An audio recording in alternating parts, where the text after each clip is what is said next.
Uh-oh, my hair looks like a mess. No, Dudley needs people to look pretty in his videos. Uh-oh, we back at it. Rise and shine, it's championship time. Wow! Right now. 4-time Angler of the Year. Oh my gosh, I'm shaking like a leaf. Former FOW Cup champion. That's what I'm talking about. God has blessed me so tremendously in my career.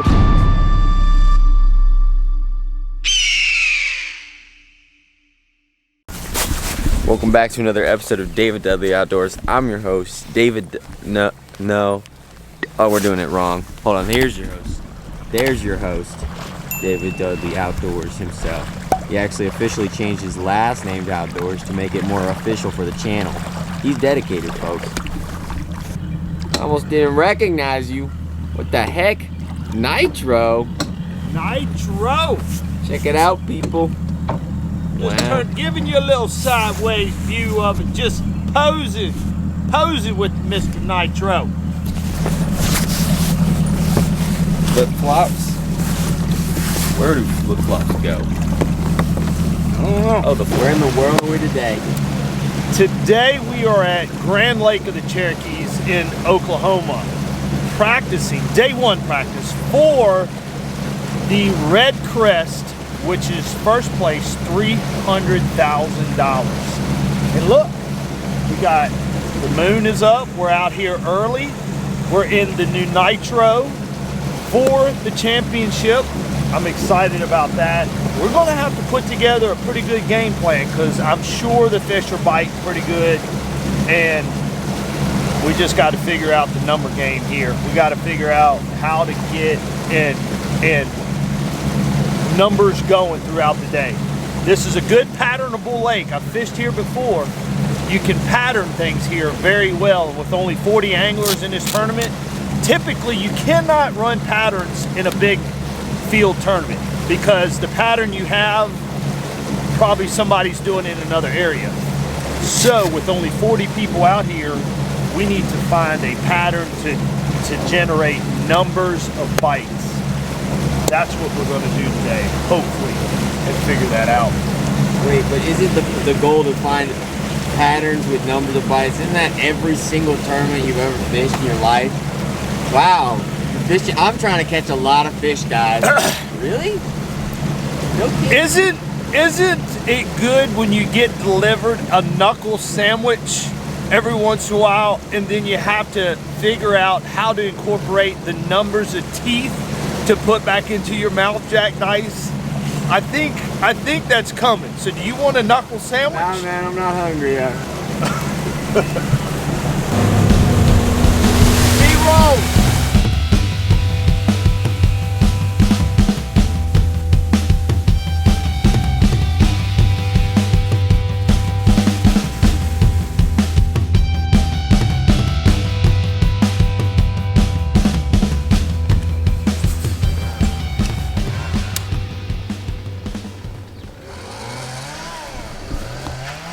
There he is. There you go.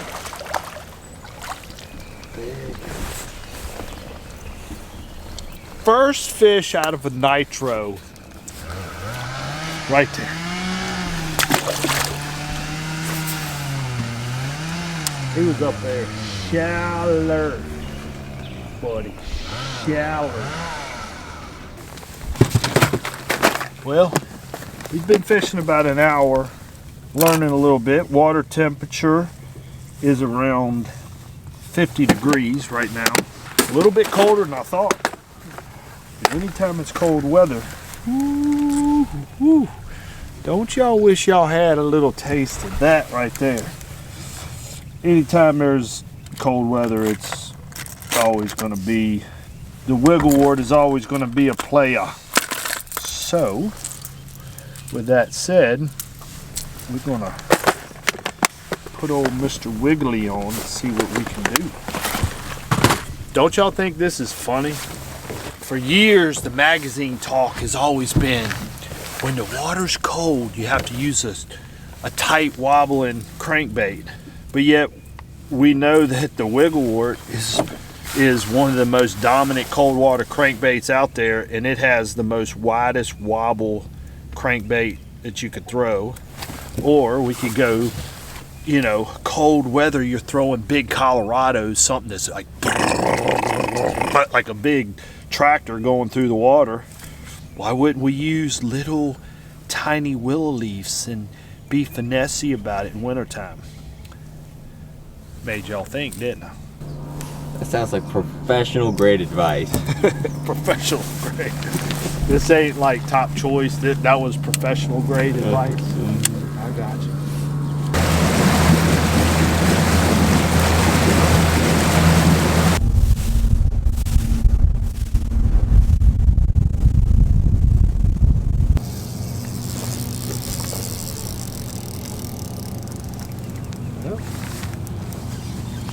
We can at least have some fun with something. I ain't prejudiced. By no means. I'm sure I got something snagged in the tail of the way. We got color. Oh, we had color. We had color.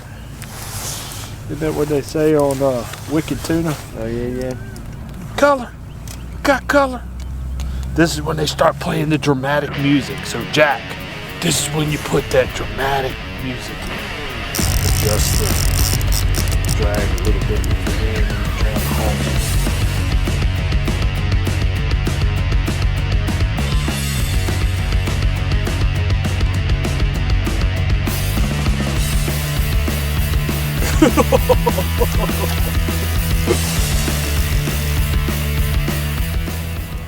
Here we are fishing for $300,000, practicing for $300,000, and I'm playing with carp. Man, I do want to catch it now. That'll be my PB carp right there. Put that in the title. Now we can put it in the title. I caught my PB. I just need you to catch it. Hey, we're gonna go live. Oh my gosh, I hooked something giant. And this is, I went live like after, probably 10 minutes already, Jack? Yeah. I was already 10 minutes into it when I went live. Uh-oh. All right, we're about to get color. He's gotta be getting tired. All right, here we go. Look at that. Look at the size of that sucker. Holy crap. So I've been fighting this fish 12 minutes. Jack, I think what it is, he don't want to get a look at you. I had him up here. I can see that. He looked at. I can see that. They didn't want. Oh!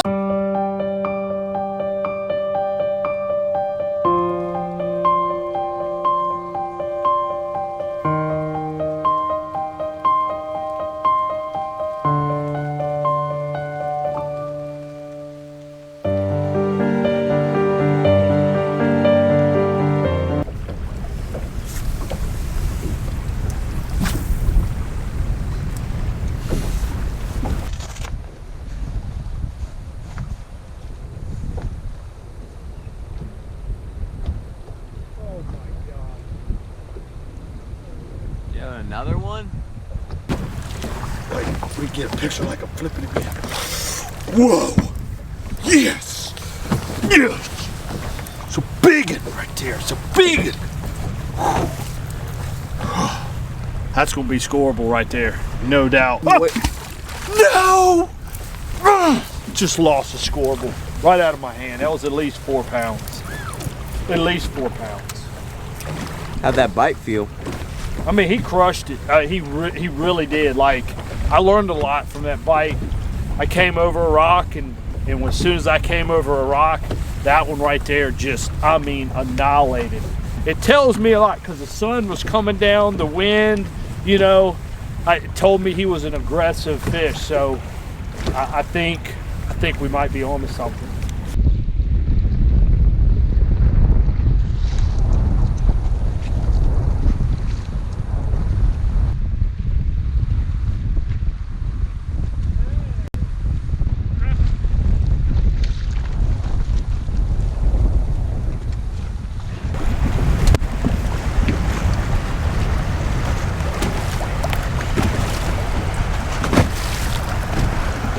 That's Jack Dice doing his photo shoot right there.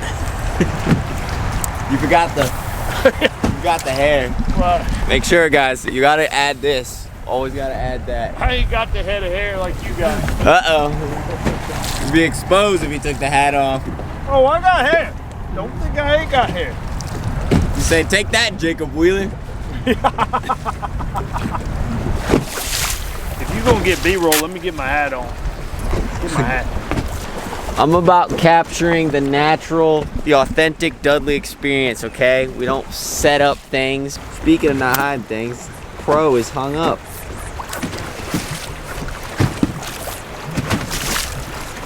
What do you have for a midday update? Midday update is about like I am right now. Hung up. I'm hung up and what to do. Don't know what to do. I don't know. Not really learning much. When you don't get bit, it's hard to learn something when you're not getting bit.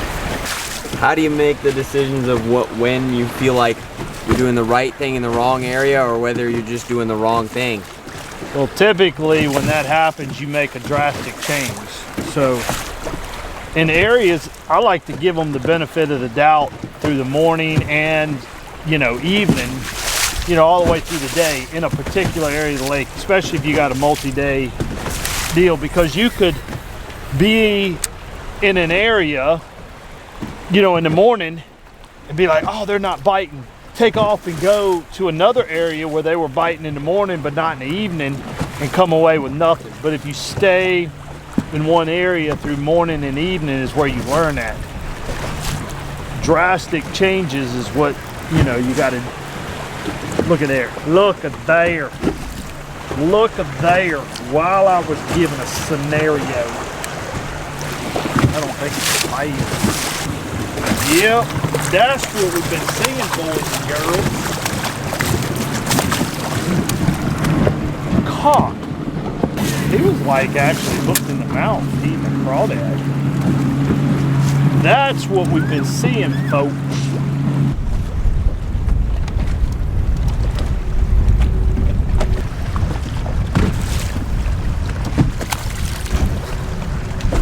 Man, we're going all. We own them. We are on them. I think that's a Oklahoma smallmouth, they call that. Call it a obsessed fishing giant.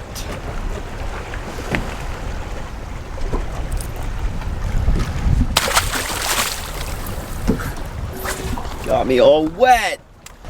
That was not in the job description. Getting wet, filming in a boat. Wah, wah.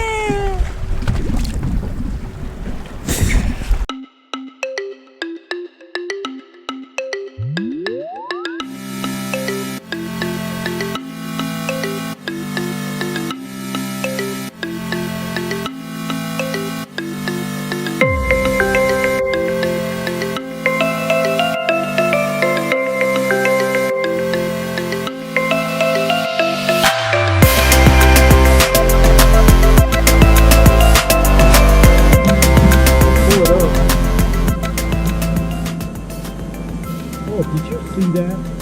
Yeah. That was him.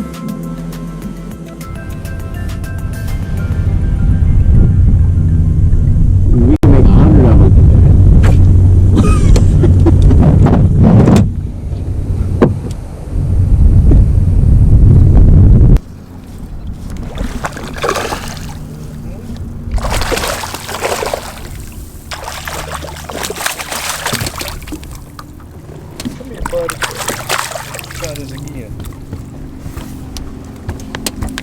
Uh-oh, boys and girls. We're gonna have to get a picture on Instagram because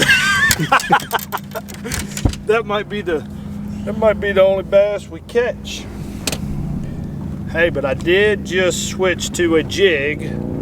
Been cranking all day, slowed down, put a jig on. Actually, this is the second bite I've had, so hey, I'll do whatever it takes. If we have to crawl a jig around, yeah, I'll crawl a jig around. You gotta get my pick, because this live will be the. This is the. This is it.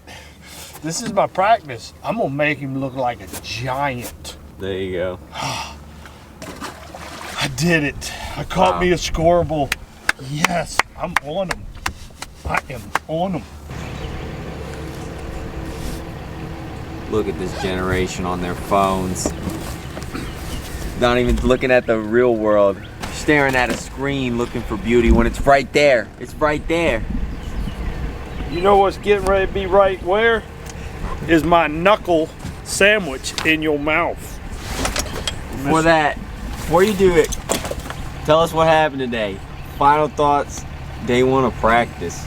Day one, a little confused. I really am. I feel I fished fairly clean today, practice clean, but I don't know, it's confusing because when you don't get bit and you don't have it, it's hard to give you an explanation. And I know we've all been there. Guys, you've probably practiced and you're like, I didn't get bit at it. Well, truly, legit, I got $300,000 on the line and I caught one fish today. One scoreable. Not good. But we're getting ready, I talked about it earlier. We're getting ready tomorrow, day 2 of practice. We're gonna go and do a drastic change and mix things up. And if I don't catch them tomorrow, yeah, then I'm really in trouble.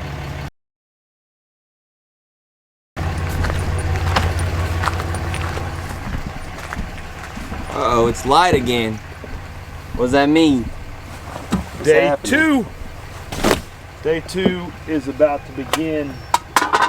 And new day, new thought, new plan. That's what practice is about. So hopefully you guys are going to journey with me today and do better than we did yesterday. Even though we wasn't successful in catching fish yesterday, it is in a way a positive thing. Learning. Having a good practice doesn't always equal catching fish. I know that sounds weird to say, but you know, it's learning what you need to do for tournament day. So even though we didn't catch many fish yesterday, it's still narrowing it down a little bit better to what we need to do come tournament day. So yep, that's what we're doing.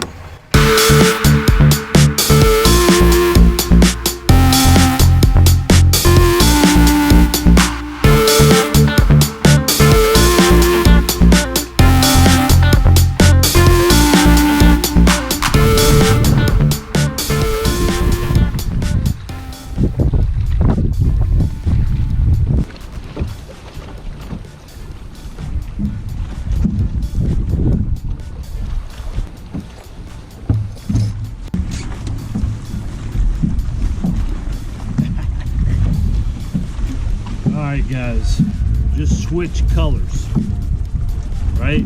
We're cold, red always does good in cold weather. Switch colors, went to red, and rewarded.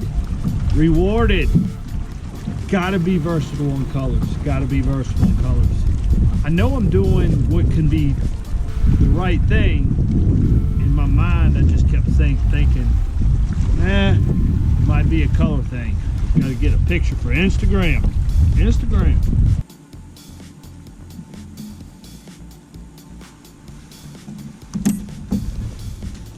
Well, we tried cranking another hour and a half, 2 hours, ain't had another bite. When fishing's tough, it's almost like you want to get a couple bites to make you feel like you got some momentum headed one way, but you just saw me do a lot of cranking with no more bites. Was it just luck that I caught that big one, or was it skill? Was it knowledge? I have no idea.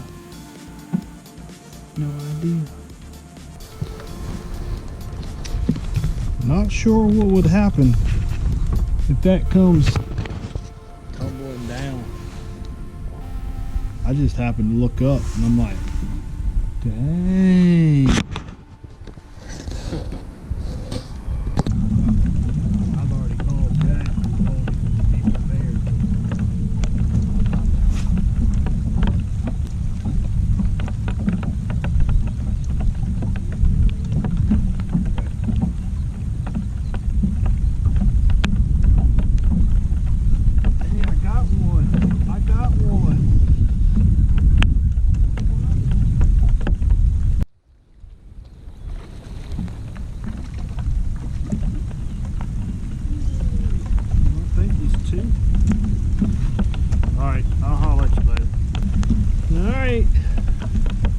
is number 2 for today.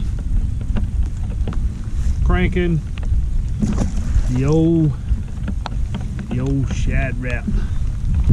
Still not sure if I'm learning much, just going around and fishing. As you can probably tell, I'm not that excited yet, but we're not giving up.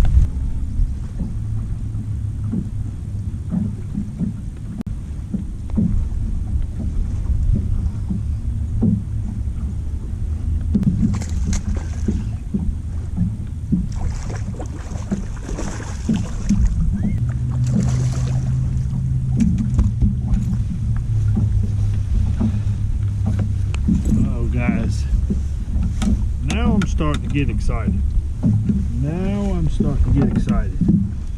Just picked up a shad wrap, went and fished it again in some shallower water, and I really think that was the 3rd bite I just had. Ooh, man, that's a fat one. Alright guys, shad wrap, spinning rod. You guys have seen me do that a lot this year, and that shad wrap has pulled me out of a lot of situations. But hey, just when I thought about going in, quitting, and saying I couldn't learn nothing, here I am, pick up a shad wrap and learning something.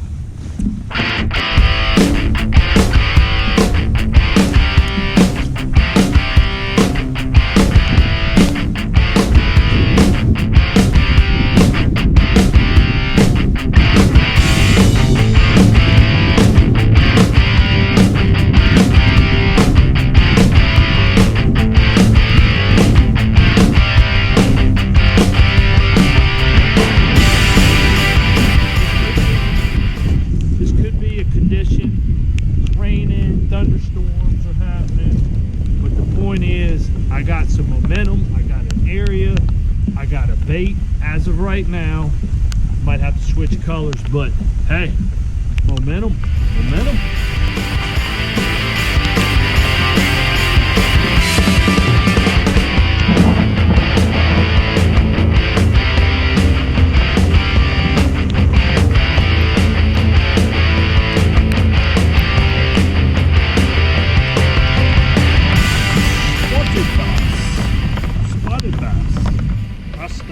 He crushed it.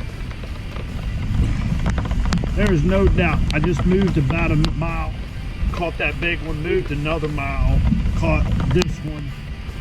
Guys, there's no doubt that as of right now, this color, this bait, this technique is working no matter where I go. So got another one, I promise you on everything I got. This is a giant. So I'm talking to Jack on the phone right now, and I'm talking to you, GoPro, at the same time, reeling in a big one at the same time.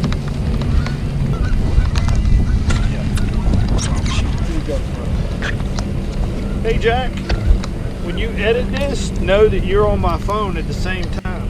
Oh my gosh, that is a freaking giant. Alright Jack, I'm gonna hang up with you on the phone so I can talk to the GoPro.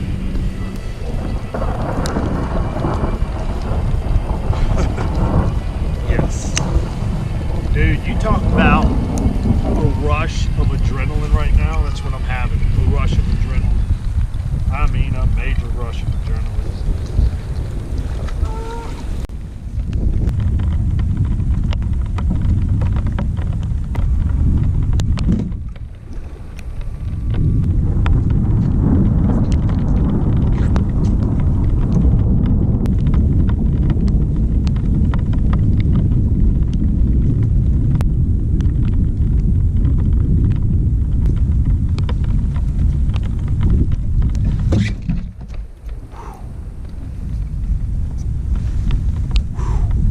Messed up right there.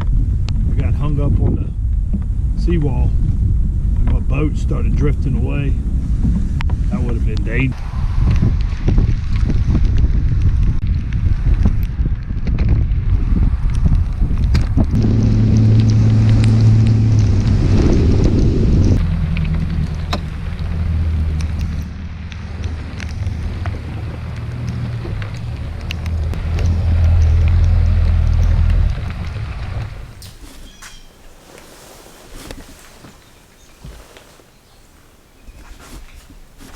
Looked like a bomb went off in here. Pretty much did. All right, guys, you pretty much saw my practice go from, I call this sport a bipolar sport. It's like your moods change all the time out there on the water. But this afternoon is a scary thing. Even though we did well, right? You saw all the fish that I caught going from day 1 to day 2 to the very last few hours of day 2. You guys saw what I did, but let's think about that. The weather it got to be windy, cloudy, started raining. That gets them snapping a little bit. And the first day of the tournament, I think, is supposed to be sunny, winds up to 20 miles an hour and coming out of the north, and it's going to be a high. So even though I'm excited, I got something to go on. One thing you always got to be careful with is recognizing what is conditional fish, what I like to call liars. Even though I caught some, there's a part of me that says some of those bass could have been liars, just fish in the moment condition, but having an area to go to try to figure it out. Now, tournament day, I might have to change up lures, might have to change up something different to get them to trigger to biting, but I think I found an area that they're nibbling at. We got $300,000 on the line. $300,000. And I'm going to say this is my 26th championship. And I've only won one. But I've got quite a few top 10s. Hopefully, we can come away with win number 2 for the championship. That would be phenomenal. All right, guys. Next video is going to be the tournament video. Hope you guys like what you're seeing. Comment below if you want me to change some things up on these videos, talk a little bit more, ask some questions. I will respond to them. Appreciate you guys' support, and